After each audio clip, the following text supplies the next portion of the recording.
Sveiki,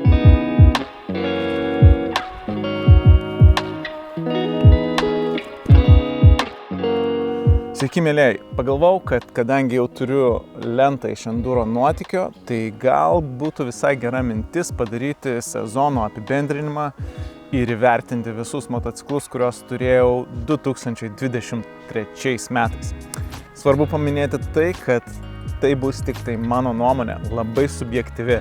Tad mano lentelė motociklų mėgstamiausių, man labiausiai patikusių, gali atrodyti visai kitaip, negu ši lentelė atrodytų jums. Taigi, nieko nelaukdamas, traukiu iš kišenės visų motociklų pavadinimus ir reikia pradėti, manau, iš eilės. Tad pradėsiu nuo pirmo motociklo, kurį turėjau pirmoje antrojo sezono laidoje, ir tai buvo Indian FTR. Ką aš apie jį galiu pasakyti? Fantastiškas motociklas. Ypač smagu buvo atidaryti sezoną su tokiu žvėriuku. Variklis kažkas nerealaus, 1200 kubinių centimetrų, jeigu teisingai prisimenu. Traukia nerealiai, sukimo momentas puikus, visame diapazone motociklas jaučiasi gyvas. Labai keista, kad nedaug žmonių renkasi šį motociklą, kai galvoja apie street motociklą sau. Man tai toksai motociklas, kuris atrodo džentelmeno street motociklas. Labai rafinuotas, ne per daug aštrus, ganėtinai patogus, minkštas ir tuo pačiu labai smagiai važiuojantis. Tai man Indian FTR tikrai labai patiko. Variklis, koks geras variklis. Ir kadangi, aišku, kol kas lentelėje neturi konkurentų, tai keliauja į lentelės viršų Indian FTR. Žiauriai geras, jeigu turėsite progą, būtinai pabandykite. Taip, antras motociklas buvo elektrinis ir tai buvo Sur-Ron Ultra B. Fainas tikrai žaisliukas, ypač lengvas ir tikrai labai gerai valdomas mažose keliukuose. Jeigu esat pradedantysis offroaderis, o gal jau važinėjate elektriniu dviračiu ir norite pereiti į sunkesnę svorio kategoriją, galingesnį motociklą, geras pasirinkimas. Tikrai smagus daiktas, tačiau mano manimu gal ne iki galo. Vis tik tai dar baterijų technologijos nėra tokios stipriai pažengusios į priekį, kad tai galėtų būti kaip vienas motociklas. Taigi kol kas Sur-Ronas keliauja į antrą vietą, tikrai negali konkuruoti su Indian FTR išbaigtumu ir šiaip kokio smagumo tas motociklas yra. Taip, trečia sezono laida buvo ne visai motociklo apžvalga, tai buvo labiau nuotykis, kuris vadinasi Adventuras. Tikrai smagus renginys, tikrai rekomenduoju. Na, o mane tenai lydėjo CF Moto 800 MT.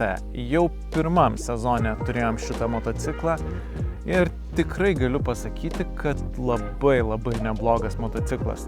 Puikus variklis, nebereikalo, tai yra KTM kompanijos variklis, kurį CF Moto licenzijavę yra ir gali naudoti savo motocikluose. Tai vėlgi, variklis puikus, motociklas labai patogus, ypač patogus, jeigu mėgstate ilgesnės keliones, važinėjate asfaltiniais keliais, žvyriniais keliais, tikrai bus patogus. Į kiek sudėtingesnį offroadą, sakyčiau, gal nėra pats patogiausias dalykas, pats geriausias dalykas, nes motociklas vis tik tai jaučiasi šiek tiek sunkokas. Bet šiaip tikrai geras motociklas, irgi rekomenduoju pabandyti, man patiko. Ar jisai yra geresnis už Indian FTR? Sakyčiau, Indian FTR yra geriau išbaigtas motociklas, labiau rafinuotas, tiesiog mažiau galiu prie ko prisikabinti Indian motociklę tam, kam jis skirta, žinoma. Indian FTR, koks geras motociklas. Tai ne, vis tik tai ne, bet Sur-Ron Ultra B, manau, CF Moto 800 MT tikrai aplenks ir kol kas keliauja į antrą vietą. Na, o sekantis motociklas laidoje buvo mūsų padovanotas BMW F650 GS. Smagus motociklas, išties smagus, vieno cilindro, nenaujausios technologijos, tikrai, vis tik tai ar apie 2000 metus, jau netiksliai neatsimenu, kelintų metų buvo, jaučiasi. jaučiasi, kad motociklas nėra naujas ir kai daug važinėjai su naujais motociklais, supranti, kad tos technologijos motociklų yra stipriai pažengę ir motociklų gamintojai nestovi vietoj. Na, o kas liečia būtent šį BMW F650GS, man gal labiausia nepatiko tai, kad mano ūgiui jis yra šiek tiek mažokas. Man su juo važiuoti atsisėdus bekeliai nelabai patogu. Atsistojus gal visai nieko, nes ganėtinai buvo aukštai iškeltas vairas, jaučiasi vibracijos, tai turbūt ir ilgesnėse kelionėse vargintų. Variklis nėra ypatingai galingas, bet aišku, užtenka daugumai dalykų. Manau, kol kas keliauja į lentelės apačią. Bet aišku, reikia prisiminti tai, kad šį motociklą nuo kitų skiria 20 metų, tai tas tikrai jaučiasi. Gerai, sekantis motociklas BMW R1250GS. Visiškas legendinis motociklas, daug žmonių juos myli, daug žmonių jų nekenčia. Tai turbūt pasakyčiau, kad motociklas, kuris tikrai nepalieka nei vieno abejingo, bet man jisai tikrai padarė didžiulį įspūdį. Prieš paimdamas jį galvojau, kad negali taip nustebinti manęs jau niekas, daug esu išbandęs motociklų, bet BMW tikrai nustebino. Ir nustebino būtent tuo, kaip gerai viskas yra išbaigta. Kaip viskas puikiai veikia bendrystėje, jeigu taip galima pavadinti. Tiesiog viskas puikiai yra suderinta ir tam motociklui suteikia puikų charakterį. Patinka labai BMW's motociklo variklis, fantastiškai veikia tiek prie žemų apsukų, tiek prie aukštų. Aišku, tam turbūt padeda, nežinau tiksliai kaip jie vadina tą technologiją, bet žodžiu kintamos fazės vožtuvų atidarimas ir ten panašiai. Išties nustebino mane tas motociklas, visada norėjosi su juo važiuoti.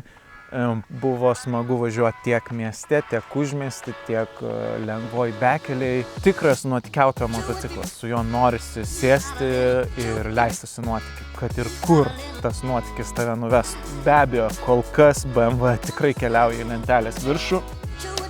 Labai paliko didelį įspūdį man šitas motociklas, fantastiškas. Sekantis motociklas buvo mažylis, pirmas sportinis motociklas laidoje, CF Moto 450SR. Smagus motociklas, tikrai smagus motociklas, lengvas, labai geras variklio garsas. Labai patiko tas variklio garsas, neįtikėtinas kaip tokio dydžio motociklui ir tokio dydžio varikliui. Vienintelis dalykas, kuris man kliuvo, kad galbūt bėgiai yra šiek tiek per ilgi. To pasekoje motociklui trūksta šiek tiek aštrumo, traukos galbūt tokios staigios. Bet šiaip tikrai smagus motociklas, sužavėjo naujos technologijos, kurias CF Moto įdiegė tame motocikle, tarp jų labai patiko visa valdymo įranga, akceleratoriaus jautrumas patiko, kaip jisai veikia. Gal ne visur dar tobulai, bet puikus motociklas. Dabar, kuo toliau darosi, tuo sudėtingiau. Nemanau, kad geresnis už Indian FTR motociklą, palyginus su MT, labai arti. Faktas, kad funkcionaliai šitas motociklas daug geresnis, tai yra didelis motociklas, bet technologijų prasme atrodo, kad šitas yra rafinuotesnis, išbaigtesnis jau. Žodžiu, su juo jaučiasi, kad CF Moto pažengė į priekį, bet nežinau, ar vis tik tai gali eiti aukščiau mano lentelėje negu 800-ukas. Bus čionai tarp Surono ir 800-uko.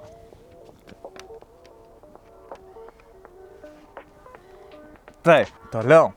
Ziho AE8S Plus. Pavadinimas, labai sudėtingas, nežinau, kodėl esu galvoję tokį padaryti. Man labai patiko jis tuom, kad turi aiškią funkciją.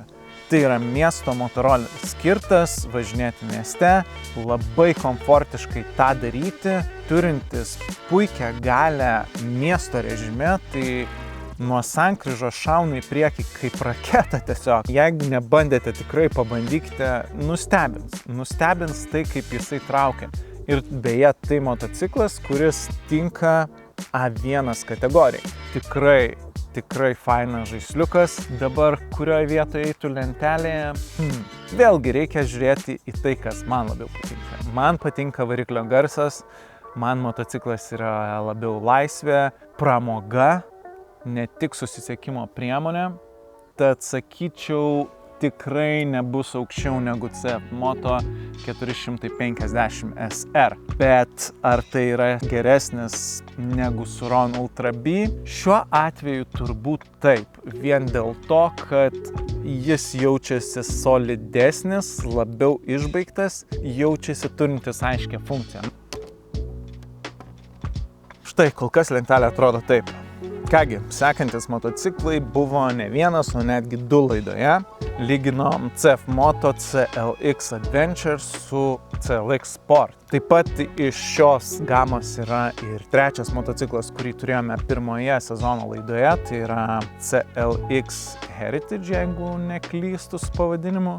Smagus motociklai, padarė įspūdį pirmam sezone ir nenuvylė antrame. Smagu, kad gamintojas pataisė akceleratoriaus darbą, aišku, nepadarė jo dar vis tobulų, bet smagu kas metus atsisėsti ant motociklo ir matyti progresą ir tobulėjantį daiktą. Dabar, jeigu kalbant apie šiuos 2 motociklus ir kur jie keliautų lentelėje, sudėtinga, nes CLX Sportas man labai gražus motociklas. Labai gerai atrodo, tikras modernus cafe raceris, tuo tarpu CLX Adventure daug universalesnis motociklas. Labai patogi sėdėsena, daug geresni bekeliai žinoma, nes ir padangos eina kitokios, tuo pačiu su juo galima leistis, manau, ir ilgesnės kelionės, vėlgi dėl sėdėsenos. Tai aš sakyčiau, kad mano lentelėje CLX Adventure tikrai bus aukščiau negu CLX Sport. Dabar kurioje vietoje? Aš manau, kad tikrai aukščiau negu Ziho. CF Moto 450 SR galėtų juos išskirti. Nes jeigu kalbant apie Adventure, tai būtų pirmesnis pasirinkimas negu 450 SR, bet jeigu reiktų rinktis iš 450 ir šito, aš dar pagalvočiau. Man jisai labiau yra tikslesnę paskirtį turintis motociklas ir tas variklio garsas, kažkas tokio. Tai pataisom lentelę, keliauja žemiau, Adventure'is aukščiau. Štai kol kas įdomu tai, kad CF Moto gamintojo produktai, Ziho beje irgi yra CF Moto koncerno produktas, tai kol kas jie visi lygiuosi labai vienoje vietoje, koncentruotai. Toliau,